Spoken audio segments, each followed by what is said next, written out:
মুভির শুরুতে আমরা দেখতে পাই একজন কুখ্যাত ইয়াকুজা মাফিয়া বসকে, যে তার বিলাসবহুল বাসভবনে অবস্থান করছে। তাকে ঘিরে আছে শত শত পাহারাদার, যারা 24 ঘন্টা কড়া নজরদারি চালিয়ে যাচ্ছে। এই তীব্র নিরাপত্তার কারণ হলো সম্প্রতি একটা শ্যাডো অর্গানাইজেশনের মিথ ছড়িয়ে পড়েছে, যারা নাকি সম্পূর্ণ নিঃশব্দে যে কাউকে হত্যা করতে পারে। এই গুপ্তঘাতকদের খবর শোনার পর থেকে ইয়াকুজা বস এক সেকেন্ডের জন্য শান্তিতে ঘুমাতে পারছে না। এরই মাঝে বসের মনোরঞ্জনের জন্য তার অনুচররা একজন নারী সঙ্গীত শিল্পীকে ডেকে আনে। এই মেয়েটিকে দেখে বস এতটাই মুগ্ধ হয়ে যায় যে সে তার সমস্ত পাহারাদারদের কিছুক্ষণের জন্য গড় থেকে বাইরে চলে যাওয়ার নির্দেশ দেয়। আর এই একটি নির্দেশই ছিল তার জীবনের সবচেয়ে বড় এবং মারাত্মক ভুল।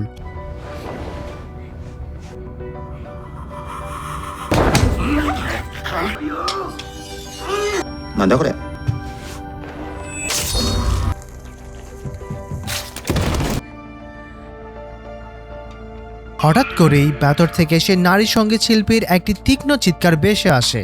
পাহারাদাররা হুড়মুড় করে ঘরের ভেতর ঢুকে দেখে তাদের বসের ধর থেকে মাথা সম্পূর্ণ বিচ্ছিন্ন হয়ে মেঝেতে পড়ে আছে। সেই সঙ্গীত শিল্পী কাঁপতে কাঁপতে ঘরের কোনায় থাকা একটি সামুরাই মূর্তির দিকে ইশারা করে দেখায় যে খুনি এই মূর্তির পেছনে লুকিয়ে আছে। নিমিষের মধ্যে পাহারাদাররা সেই সামুরাই মূর্তির উপর বৃষ্টির মতো গুলি চালাতে শুরু করে। আর ঠিক তখনই তাদের সবার মাঝখানে স্বয়ং যমদূতের মতো আবির্ভূত হয় সেই গুপ্তঘাতক। এখান থেকে শুরু হয় এক উচ্চমাত্রার ভয়ঙ্কর এবং নৃশংস ধ্বংসলীলা। অসাধারণ দক্ষতায় উপস্থিত সমস্ত সাধারণ পাহারাদারদের নিমিষের মধ্যেই শেষ করে ফেলে।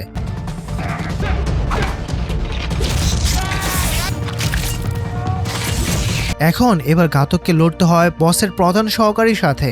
কিন্তু লড়াইয়ের এক পর্যায়ে ঘাতকের হাতে বন্দুক থেকে ভুলবশত একটি গুলি গিয়ে লাগে সেই নির্দোষ সঙ্গীত শিল্পীর গায়ে। একজন নিরীহ মানুষকে হত্যা করে ফেলায় ঘাতক তীব্র অনুশোচনায় হতবাক হয়ে মুহূর্তের জন্য জমে যায়। আর এই সুযোগটাই কাজে লাগায় বসের সহকারী। সে প্রবল বেগে আক্রমণ করে ঘাতককে মাটিতে ফেলে দেয়। কিন্তু সহকারী যখন ঘাতকের মুখে মুখোশটি খুলে ফেলে, তখন সে আক্ষরিক অর্থে চমকে ওঠে।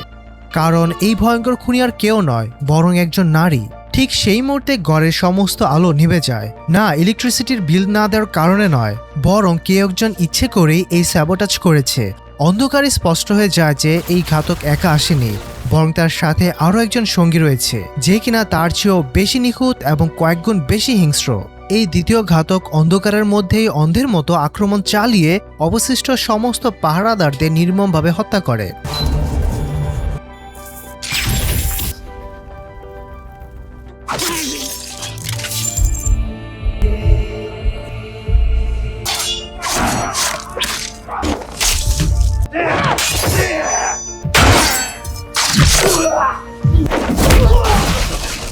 বসের সহকারী কোনো রকমে হামাগুড়ি দিয়ে ঘরের বাইরে পালানোর চেষ্টা করার সময় এই দ্বিতীয় ঘাতক নিজের মুখোশ খুলে ফেলে। ততক্ষণে ঘরের ভেতর একজন মানুষও আর বেঁচে নেই। এরপর সে দ্বিতীয় নারী ঘাতক প্রথম ঘাতককে টেনে তোলে। সে আসলে কেবল অজ্ঞান হয়ে গিয়েছিল। মিশন শেষ করে ফিরে আসার পথে প্রথম এজেন্ট, যার নাম এজেন্ট 13, সে স্বীকার করে যে একজন নিরীহ মানুষকে গুলি করার পর তার মনোযোগ সম্পূর্ণ নষ্ট হয়ে গিয়েছিল। তখন দ্বিতীয় এজেন্ট, যে মূলত তার মেন্টর বা গুরু, তাকে কড়া ভাষায় মনে করিয়ে দেয়, আমাদের এমনভাবে প্রশিক্ষণ দেওয়া হয়েছে যাতে আমাদের মনে কোনো দয়া বা মায়া না থাকে। মাঠে যাই ঘটুক না কেন, শুধুমাত্র নিজেদের লক্ষ্যের দিকে ফোকাস রাখতে হবে। কাজ ছাড়া অন্য কোনো আবেগে ঘা ভাসানো চলবে না। মনে রেখো 13, আমাদের কাজ শুধু হত্যা করা। ইন্দোনেশিয়ার জাকার্তায় ফিরে আসার পর এজেন্ট 13কে সাময়িকভাবে তার দায়িত্ব থেকে অব্যাহতি দেওয়া হয়। তাকে নির্দেশ দেওয়া হয় নিজের আসল পরিচয় গোপন রেখে আপাতত একটি স্বাভাবিক জীবনযাপন করার জন্য। এখন এজেন্ট 13 জাকার্তা শহরে একটি জরাজীর্ণ এবং বস্তির মতো ফ্ল্যাটে বসবাস করছে। সে নিয়মিত একটি ওষুধ খায়, যা ওই শ্যাডো অর্গানাইজেশন তাকে দিয়েছে মাথার তীব্র যন্ত্রণা কমানোর জন্য। তোমাদের জানিয়ে রাখি, এই শ্যাডো অর্গানাইজেশনের এজেন্ট 13 একমাত্র গুপ্তঘাতক নয়, সারা বিশ্বে তাদের এমন অসংখ্য এজেন্ট ছড়িয়ে আছে। ছোটবেলা থেকে ব্রেন ওয়াশ করার কারণে এই এজেন্টরা তাদের অতীত এবং আসল নাম সবকিছু ভুলে যায়। তাই শৈশব থেকে চলা এই মগজ দোলার কারণে এজেন্ট 13 প্রায়শই প্রচণ্ড মাথা ব্যথা হয়। এক সপ্তাহ কেটে যাওয়ার পর এজেন্ট 13 একটি পরিত্যক্ত ভবনে গিয়ে তার সংগঠনের সাথে যোগাযোগ করে। কিন্তু তাকে কোনো নতুন মিশনে পাঠানোর বদলে অপারেটর তাকে মনে করিয়ে দেয়, নিজের পিলগুলো খেতে ভুলো না এবং পরবর্তী নির্দেশের জন্য অপেক্ষা করো। নিজের অ্যাপার্টমেন্টের সিঁড়ি দিয়ে ওঠার সময় এজেন্ট 13 হঠাৎ দেখতে পায় একটি ছোট্ট ছেলে তার মাকে টেনে তোলার চেষ্টা করছে। ছেলেটির মা প্রচণ্ড মদ্যপ অবস্থায় সিঁড়িতে পড়ে গিয়েছিল। যদিও তেরোর বিবেক তাকে সাহায্য করার জন্য তাগিদ দিচ্ছিল, কিন্তু সে তা এড়িয়ে যায়, কারণ সে আশেপাশে মানুষদের জীবনের সাথে খুব বেশি জড়িয়ে পড়তে চায় না। রাত ঘনিয়ে এলে ওই মা ও ছেলের ফ্ল্যাটে একদল গুন্ডা এসে হাজির হয়। বোঝা যাচ্ছিল তারা কোনো গুরুতর ঝামেলায় জড়িয়েছে। এজেন্ট তেরো আবারও ব্যাপারটি এড়িয়ে যায় এবং সোজা ঘুমাতে চলে যায়। কিন্তু সকাল হতে দেখা যায় ছেলেটির মাকে নির্মমভাবে পিটিয়ে হত্যা করা হয়েছে। এখন এই ছোট্ট ছেলেটি এই পৃথিবীতে সম্পূর্ণ একা, তাকে সঙ্গ দেওয়ার মতো আর কেউ রইল না। পরে একদিন এজেন্ট তেরো যখন রাস্তার ধারে একটি দোকানে বসে মিটবল স্যুপ খাচ্ছিল, তখন মঞ্জি নামের সেই অনাথ ছেলেটি এসে তার কাছে বেঁচে যাওয়া খাবারটুকু চায়। সেখানেই তাদের দুজনের পরিচয় হয়। মঞ্জি তাকে জানায় যে তার মায়ের মৃত্যুর পেছনে হিউগা নামের এক ব্যক্তির হাত রয়েছে। এই হিউগা যে কে তা তেরোর জানা ছিল না।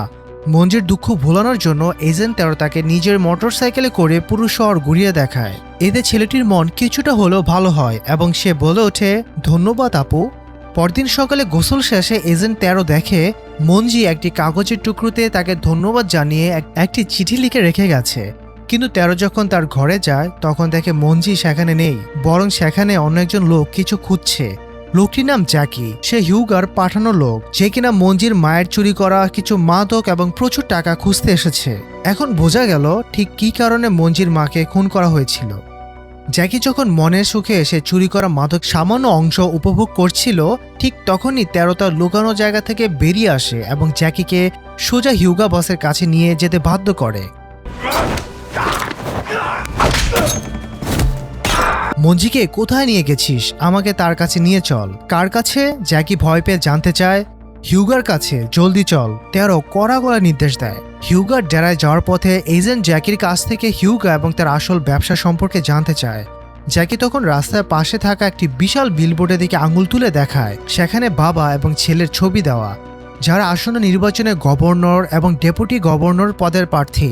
এই বাবা ছেলে হলো হিউগার পেছনে আসল মাথা, যারা জাকার্তার সমস্ত মাদক ব্যবসা এবং নাইট ক্লাবগুলো নিয়ন্ত্রণ করে। শুধু হিউগা বা নেতারাই নয়, প্রসেতীয় নামের খোদ পুলিশের প্রধানও তাদের সাথে জড়িত। সে আবার ওই বিলবোর্ডের ছেলে প্রার্থী আরিয়ালের খুব ভালো বন্ধু। বুঝতে পারছো, এই আজব দেশে ভরসা করার মতো আসলে কেউই নেই। মঞ্জুর নামের একটি নাইট ক্লাবে পৌঁছানোর পর, যেটি মূলত হিউগা পরিচালনা করে, এজেন্ট তেরোকে সরাসরি হিউগার ছোট ভাই সুরিয়ার সামনে নিয়ে যাওয়া হয়। বড় ভাই হিউগার মতো সুরিয়াও চরম নিষ্ঠুর এবং কেবল টাকার পেছনেই ছোটে। তোমার নাম কি? সুরিয়া ধমক দিয়ে বলে, তোর কাছে যদি কোনো কাজের খবর না থাকে তবে তোর কপালে আজ শনি আছে। জ্যাকি যখন হিউগার সাথে দেখা করতে যায় তখন সে তেরোকে সিসিটিভি মনিটরিং রুমে রেখে যায়। সেখানে তেরো সিসিটিভি ফুটেজ চেক করে দেখতে পায় মঞ্জিকে সত্যি এই ক্লাবে আনা হয়েছিল। আর এক মুহূর্তেও সময় নষ্ট না করে তেরো সোজা হিউগার প্রাইভেট রুমের দিকে ছুটে যায়। পথে সুরিয়া বাধা দিলে তাকে এক ঘুষিতে অজ্ঞান করে দেয়। এরপর হিউগার সাথে তার সামনাসামনি একটি ভয়ঙ্কর লড়াই শুরু হয়।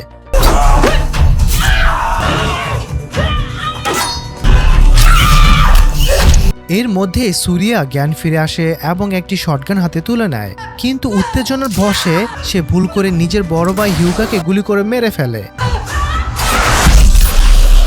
হিউগার মৃত্যুর পর সুরিয়া যখন পাহারাদারদের ডাকতে যায় তখন তেরো জ্যাকিকে নির্দেশ দেয় ওই ঘরে থাকা প্রচণ্ড মদ্যপ মেয়েটিকেও সাথে নিয়ে পালাতে। কিন্তু তারা করিডোরে পৌঁছাতেই দেখে পাহারাদাররা সেখানে তাদের জন্য অপেক্ষা করছে। এজেন্ট তেরোর মতো একজন প্রশিক্ষিত গুপ্তঘাতকের জন্য এই সাধারণ গুন্ডাদের সাহায্য করা কোনো ব্যাপারই ছিল না। লড়াইটি একেবারে ক্লাবের ডান্স ফ্লোর পর্যন্ত করায়। সেখানে আবার সুরিয়ার সাথে তাদের দেখা হয়, যে এখনও প্রতিশোধ নেওয়ার জন্য মরিয়া। কিন্তু ঠিক তখনই বাইরের পুলিশের গাড়ি সাইরেন বেজে ওঠে এবং সবাই ছত্রভঙ্গ হয়ে যায়। জ্যাকি ওই মদ্যপ মেয়েটিকে রাস্তার পাশে নামিয়ে রেখে তেরোর সাথে সেখান থেকে দ্রুত পালিয়ে যায়। অন্যদিকে দুর্নীতিগ্রস্ত পুলিশ প্রধান প্রসিয়ত ওরফে প্রাস তখন এক মাদক চোরাকারবারিকে চরম অমানবিক উপায়ে জেরা করছিল। হঠাৎ হিউগার মৃত্যুর খবর পেয়ে প্রাস ততক্ষণে ঘটনাস্থলে ছুটে যায় এবং তার প্রিয় বন্ধুর নিথর মরদেহ দেখতে পায়। প্রাস সাথে সাথে আরিয়ালকে ফোন করে হিউগার মৃত্যুর খবর দেয়। এখানে আমরা আরিয়ালের আসল রূপ দেখতে পাই। বিলবোর্ডে মাথায় টুপি, মুখে মিষ্টি হাসি এবং জনগণের উন্নতির প্রতিশ্রুতি দেওয়া এই বাবা ছেলে বাস্তবে চরম দুর্নীতিগ্রস্ত, অমানবিক এবং জঘন্য অপরাধী। তাদের নির্বাচনী প্রচারণার পুরো খরচটাই আসে এই মাদক আর নোংরা ব্যবসা থেকে। তরুণ রাজনীতিবিদ হিসেবে নিজের কাজের চাপে আরিয়েল মানসিকভাবে কিছুটা বিকৃত। তার নিজের বিলাসবহুল বাড়ির নিচে একটি গোপন জেলখানা আছে, যেখানে সে নাইট ক্লাব থেকে তুলে আনা অসহায় মেয়েদের আটকে রেখে নির্যাতন করে। আর এবার ছোট ছেলে মঞ্জি তার এই নিষ্ঠুরতার শিকার হতে চলেছে। অন্যদিকে পুলিশ প্রধান প্রাস এবং তার অনুচররা পুলিশের পোশাক ছেড়ে সাধারণ গুন্ডাদের মতো জ্যাকিদের বাড়িতে হানা দেয়। জ্যাকি তখন তার অসুস্থ দাদির দেখাশোনা করছিল। প্রাসের উদ্দেশ্য ছিল এজেন্ট 13 কোথায় লুকিয়ে আছে তা খুঁজে বের করা। ঠিক একই সময়ে 13 সেই পরিত্যক্ত ভবনে গিয়ে একটি ইমার্জেন্সি প্রোটোকল অ্যাক্টিভেট করে, যাতে সে একটি পিস্তল পেতে পারে। জ্যাকির বাড়িতে প্রাস যখন জ্যাকিকে মারধর করে 13 খোঁজ জানতে চাইছিল, জ্যাকি তখন প্রাণ ভয়ে বলতে থাকে যে মনোরোজ ক্লাব থেকে বের হওয়ার পর 13 সাথে আর তার কোনো যোগাযোগ নেই। ঠিক সেই মুহূর্তে বাড়ির বাইরে হঠাৎ গুলির শব্দ শোনা যায়। প্রাসের একজন লোক বাইরে উকি দিতে দেখে এজেন্ট 13 তার মোটরসাইকেল নিয়ে সেখানে এসে হাজির হয়েছে। শুরু হয় আরেক দফা রক্তক্ষয়ী আর চরম উত্তেজনাময় লড়াই। নিমিষের মধ্যেই 13 প্রাসের সমস্ত অনুচরকে খতম করে দেয়। এরপর 13 প্রাসকে মাটিতে ফেলে জেরা করতে শুরু করে। কিন্তু ঠিক তখনই জ্যাকি পেছন থেকে অতর্কিতভাবে 13কে আক্রমণ করে বসে, আর এই সুযোগে প্রাস সেখান থেকে দৌড়ে পালিয়ে যায়। এজেন্ট 13 তাকে ধাও করতে করতে সোজা আরিয়েলের সেই বিলাসবহুল দুর্নীতিগ্রস্ত প্রাসাদে গিয়ে পৌঁছায়। বাড়ির ভেতরে ঢুকে 13 হঠাৎ একটি স্ট্যান্ড গানের শব্দ শুনতে পায়, আর পাশ থেকে আচমকা আরিয়েল বেরিয়ে আসে। রাগে উন্মাদ প্রাস তখন 13কে নিজের হাতে খুন করতে যাচ্ছিল, কিন্তু আরিয়েল তাকে বাধা দিয়ে বলে যে আগে সে তার বাবাকে খবর দিতে চায়। প্রাস যখন 13 কানের কাছে মুখ নিয়ে কিছু বলছিল, ঠিক তখনই 13 চরম ক্ষিপ্ততায় প্রাসকে আক্রমণ করে এবং প্রাস সেখানেই মারা যায়। পরিস্থিতি ব্যাগতিক দেখে আরিয়েল তড়িঘড়ি করে 13কে অজ্ঞান করে ফেলে এবং তাকে টেনে হিঁচড়ে তার সেই গোপন জেলখানার দিকে নিয়ে যায়। চলুন জাকার্তার এই চরম উত্তেজনাপূর্ণ পরিস্থিতি কিছুক্ষণের জন্য স্থগিত রেখে আমরা কম্বোডিয়ান জঙ্গলে ফিরে যাই। সেখানে 13 মেন্টর তার একটি নতুন টার্গেটকে খুঁজছে। মেন্টর যখন জঙ্গলে বিপদে পড়ে, তখন হঠাৎ করে সেখানে আরেকজন এজেন্ট এসে হাজির হয়, যে কিনা মুহূর্তের মধ্যে শত্রুদের মাথা দুমড়ে মুচড়ে দেয়। এই নতুন এজেন্টের নাম ক্র্যাক। সে চিচাল্যাঙ্কা শাখায় একজন ভাড়াটে গুপ্তঘাতক, যাকে পাঠানো হয়েছিল মেন্টরের এই মিশনে তাকে সাহায্য করার জন্য। তারা দুজন মিলে গহীন জঙ্গলে আরও ভেতরে প্রবেশ করতে থাকে, যতক্ষণ না তারা একটি কুঁড়েঘরের সন্ধান পায় যেখানে তাদের টার্গেট লুকিয়ে আছে। ক্র্যাক মেন্টরকে নির্দেশ দেয় ভেতরে একা যাওয়ার জন্য, আর সে নিজে বাইরে পাহারাদারদের সামলাবে। ভেতরে থাকা টার্গেটটি কে তা প্রথমে বোঝা না গেল, তার লড়াইয়ের ধরন দেখে এটা স্পষ্ট হয়ে যায় যে সে চরমভাবে প্রশিক্ষিত একজন যোদ্ধা। শুরু হয় তাদের মধ্যে এক তুমুল লড়াই। অবশেষে টার্গেট যখন মাটিতে লুটিয়ে পড়ে, তখন মেন্টর তাকে দেখে আক্ষরিক অর্থে চমকে ওঠে, কারণ এই টার্গেট আর কেউ নয় বরং তারই এক সময় প্রিয় ছাত্রী, একজন গুপ্তঘাতক যাকে কিছুদিন আগে বিশ্বাসঘাতক হিসেবে ঘোষণা করা হয়েছিল। আর তখনই বেরিয়ে আসে এক ভয়ঙ্কর সত্য, কেন সে এবং অন্যান্য এজেন্টরা সংগঠনের সাথে বিশ্বাসঘাতকতা করেছিল, কারণ তারা এই শ্যাডো অর্গানাইজেশনের আসল রূপ চিনে ফেলেছিল। সংগঠনটি তাদের মতো প্রশিক্ষিত মানুষদের ব্যবহার করে কেবল একটি নির্দিষ্ট গোষ্ঠীর স্বার্থ উদ্ধার করার জন্য। মেয়েটি কাঁদতে কাঁদতে স্বীকার করে সে কেবল একজন সাধারণ মানুষের মতো স্বাভাবিক জীবনযাপন করতে চেয়েছিল। এমনকি বর্তমানে সে তার প্রথম সন্তানের মা হতে চলেছে। সে নিরুপায় হয়ে নিশ্চুপ দাঁড়িয়ে থাকে, আর মেয়েটি পালানোর চেষ্টা করে, কিন্তু দরজার কাছে তার জন্য যমদূতের মতো অপেক্ষা করছিল ক্র্যাক। কোনো প্রকার মায়া মমতা ছাড়াই ক্র্যাক অত্যন্ত নির্মমভাবে সেই গর্ভবতী এজেন্টকে হত্যা করে। মিশন শেষে ফেরার পথে ক্র্যাক তাদের ম্যানেজারের কাছে মেন্টরের নামে অভিযোগ করে যে মেন্টর নিজের টার্গেটকে খুন করতে দ্বিধাবোধ করছিল। শুধু তাই নয়, ম্যানেজার তখন মেন্টরকে জাকার্তার এজেন্ট 13 ঘটনার সমস্ত ধ্বংসলীলার ছবিগুলো দেখায়। ফলস্বরূপ নিজের ছাত্রীর এই বিশাল ভুলের দায়ভার এখন মেন্টরের ঘাড়েই এসে পড়ে। এবার আমরা আবার জাকার্তায় ফিরে আসি, যেখানে এজেন্ট 13কে সেই গোপন বেসমেন্টে আটকে রাখা হয়েছে। আরিয়েল তখন তার চেনা মেজাজে এবং সেই অদ্ভুত মুখোশ পরে রাগে গজগজ করতে করতে এজেন্ট 13-র ওপর পার্শ্ববিক নির্যাতন চালাচ্ছে। আরিয়েল যখন তাকে প্রায় মেরেই ফেলবে, ঠিক তখন সেখানে আরিয়েলের বাবা উপস্থিত হয়। বাবা এসেই তার অযোগ্য ছেলের ওপর প্রচণ্ড রেগে যায়, কারণ আরিয়েলের বোকামির জন্য হিউগা এবং পুলিশের প্রধান প্রসিয়ত মারা গেছে। আসন্ন নির্বাচনের প্রচারণার জন্য তাদের এখনও প্রচুর অর্থের প্রয়োজন ছিল, আর এই বিপুল অর্থের জোগান নিশ্চিত করতে মাকাবিল নামের এক মাদক সম্রাটের সাথে তাদের ড্রাগসের একটি বড় লেনদেন চালিয়ে যেতেই হবে। বাবা তখন এজেন্ট 13-র ভেতরে এক বিশাল সম্ভাবনা দেখতে পায়। সে ভাবে যে মেয়েটি একাই হিউগার অসংখ্য পাহারাদার এবং পুলিশ বাহিনীকে খতম করতে পারে, তার কাছে মাকবিল আর তার দলবল তো কোনো ব্যাপারই না। বাবার শয়তানি বুদ্ধি কাজ করতে শুরু করে। সে পরিকল্পনা করে যে লেনদেনের সময় তেরোকে ব্যবহার করে তারা মাকবিলের টাকাগুলো ছিনিয়ে নেবে, আবার মাদকগুলো নিজেদের কাছেই রেখে দেবে। বাবা তখন আরিয়ালকে বুঝিয়ে বলে, আমি যখন গভর্নর হব তখন প্রাসের মতো এমন আরও অনেক পুলিশ প্রধান আর হিউগার মতো গুন্ডা তুমি অনায়াসে পেয়ে যাবে। আমি খুব ন্যায্য লোক, তুমি এই বাচ্চা ছেলেটাকে চাও আর আমি চাই এই গুপ্তঘাতকের কাজ, সুতরাং এই সব কিছু সামলে নাও হবু গভর্নর। বাবা সেখান থেকে চলে যাওয়ার কিছুক্ষণ পরেই আরিয়েলের লোকেরা জ্যাকি এবং ছোট্ট মঞ্জিকে সেখান থেকে টেনে ইঁচড়ে নিয়ে আসে। তাদের অবস্থা দেখে শিউরে উঠতে হবে। মঞ্জির উপর এতটাই পার্শ্ববিক নির্যাতন করা হয়েছে যে তার মুখমণ্ডল প্রায় চেনাই যাচ্ছিল না। এই ছোট্ট ছেলেটির এমন মর্মান্তিক অবস্থা দেখে এজেন্ট তেরোর ভেতরটা রাগে ফুঁসতে থাকে, কিন্তু সে দাঁতে দাঁত চেপে নিজের ক্ষোভ গিলে নেয় এবং সঠিক সময়ের জন্য অপেক্ষা করতে থাকে। অবশেষে সেই লেনদেনের রাত ঘনিয়ে আসে। মঞ্জি এবং জ্যাকিকে জিম্মি হিসেবে সাথে নিয়ে এজেন্ট তেরোকে বাধ্য করা হয় মাদকের ব্যাগটি নিয়ে সামনে এগিয়ে যাওয়ার জন্য। যখন আরিয়েলের হাতে মাকবিলের টাকার ব্যাগটি চলে আসে এবং মাকবিল মাদকের ব্যাগটি বুঝে নেয়, ঠিক তখন ঘটে এক মর্মান্তিক ঘটনা। গাড়ির ভেতরে আরিয়েলের বাবার পাশে বসে থাকা জ্যাকি দেখতে পায় যে ছোট্ট মঞ্জি যন্ত্রণা ছটফট করতে করতে গাড়ির সিটেই মৃত্যুর কোলে ঢলে পড়ছে। মঞ্জির মৃত্যু চোখের সামনে দেখে জ্যাকির আর হারানো কিছুই বাকি থাকে না। সে মরিয়া হয়ে বিদ্রোহ করে বসে এবং চিৎকার করে তেরোকে জানিয়ে দেয় যে মঞ্জি আর বেঁচে নেই। এই বিশ্বাসঘাতকতার আভাস পেয়ে মাকবিল বুঝতে পারে যে আরিয়াল এবং তার বাবা তাদের সাথে প্রতারণা করেছে। কাল বিলম্ব না করে সে তার বাহিনীকে গুলি চালানোর নির্দেশ দেয়। শুরু হয় এক ভয়ঙ্কর গোলাগুলি, আর এই বৃষ্টির মতো ছুটে আসা গুলির আঘাতেই আরিয়ালের দুর্নীতিবাজ বাবার ভবলীলা সাঙ্গ হয়। চোখের সামনে বাবাকে মরতে দেখে আরিয়ালের রাগে উন্মাদ হয়ে ওঠে। সে বন্দুক হাতে তুলে নিয়ে অন্ধের মতো চারদিকের গুলি চালাতে শুরু করে।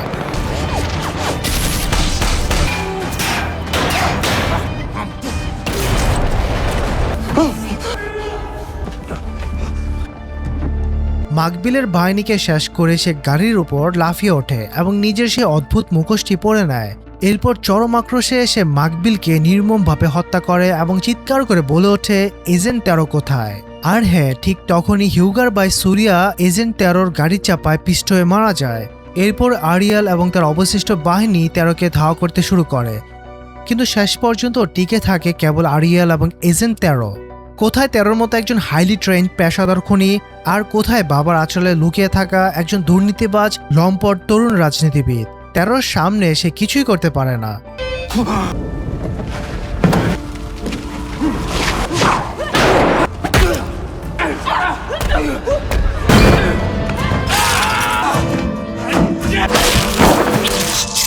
আর অত্যন্ত করুণ ও বীভৎসভাবে তার জীবনের সমাপ্তি ঘটে। এই রক্তক্ষয়ী অধ্যায় শেষ হওয়ার পর এজেন্ট তেরো, জ্যাকি এবং মৃত মঞ্জিকে একটি ভাঙ্গাচোরা গাড়িতে করে সেখান থেকে চলে যেতে দেখা যায়, কিন্তু তাদের এই যাত্রা খুব বেশিক্ষণ স্থায়ী হয় না। অবশেষে তেরো এবং জ্যাকি ধরা পড়ে সেই শ্যাডো অর্গানাইজেশনের ম্যানেজার এবং মেন্টরের হাতে। প্রটোকল অনুযায়ী তেরোকে মৃত্যুদণ্ড দেওয়ার সিদ্ধান্ত নেওয়া হয়। মেন্টর যখন তেরোকে গুলি করে মারতে উদ্যত হয়, ঠিক সেই মুহূর্তে জ্যাকি পেছন থেকে মেন্টরকে ধাক্কা মেরে তেরোকে বাঁচানোর চেষ্টা করে, কিন্তু এর পরিণতি হয় ভয়াবহ। ম্যানেজার সরাসরি জ্যাকিকে গুলি করে মেরে ফেলে।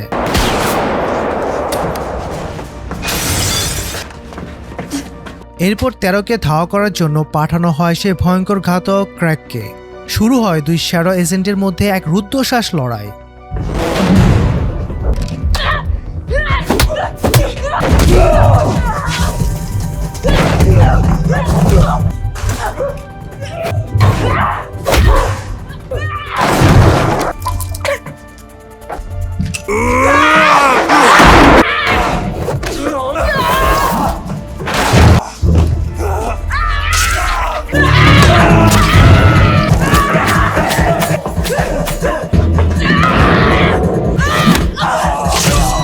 কিন্তু এজেন্ট তেরোর কাছে ক্র্যাক বেশি সময় টিকতে পারে না। তেরো তাকে সহজেই খতম করে দেয়। ক্র্যাক মারা যাওয়ার পর স্বয়ং মেন্টর আসে তেরোকে শেষ করার জন্য।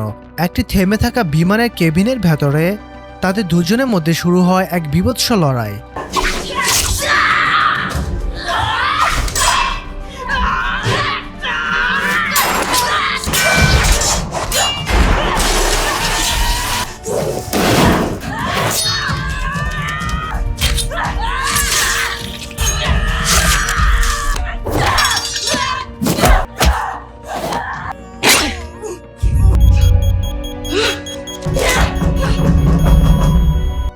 বড় বিস্ফোরণের পর ম্যান্টর পুনরায় উঠে দাঁড়ায় তেরোকে হত্যা করার জন্য।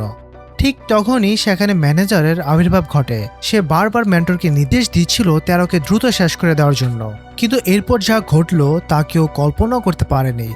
ম্যানেজার হঠাৎ করে নিহত হয় এবং ম্যান্টর যখন মৃত্যুর দরগড়ায় দাঁড়িয়ে, তখন তেরোর সামনে উন্মোচিত হয় এক চরম সত্য। তেরো জানতে পারে তার আসল নাম নোমি।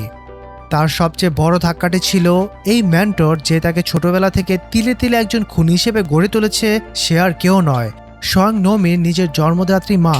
কম্বোডিয়ার জঙ্গলে মারা যাওয়া সে গর্ভবতী এজেন্টের কথাই অক্ষরে অক্ষরে সত্যি প্রমাণিত হলো। এই শ্যাডো অর্গানাইজেশন তাদের সমস্ত এজেন্টদের কেবল একটি যন্ত্রের মতো ব্যবহার করে, আর তাদের স্বাভাবিক জীবনে ফিরে যাওয়ার কোনো পথ খোলা রাখে না। একদম শেষ দৃশ্যে আমরা দেখতে পাই তেরো ওরফে নোমি একটি সাধারণ গোরস্থানে তার মায়ের কবর দিচ্ছে। ঠিক তখনই সেখানে একদল শ্যাডো এজেন্ট এসে হাজির হয়। তাদের নেতৃত্ব দিচ্ছিল এজেন্ট 14 নামের এক নতুন ঘাতক। নিয়ম অনুযায়ী সে যদি নোমিকে হত্যা করতে পারে তবে তার পথ উন্নতি হয়ে এজেন্ট 13 হবে। কিন্তু 14 কিছু করার আগেই কালো হেলমেট পরা এক রহস্যময় ব্যক্তি সেখানে হাজির হয়। হাতে একটি গ্রেনেড নিয়ে সে 14 পুরো বাহিনীকে নিমেষে কুপকাত করে ফেলে।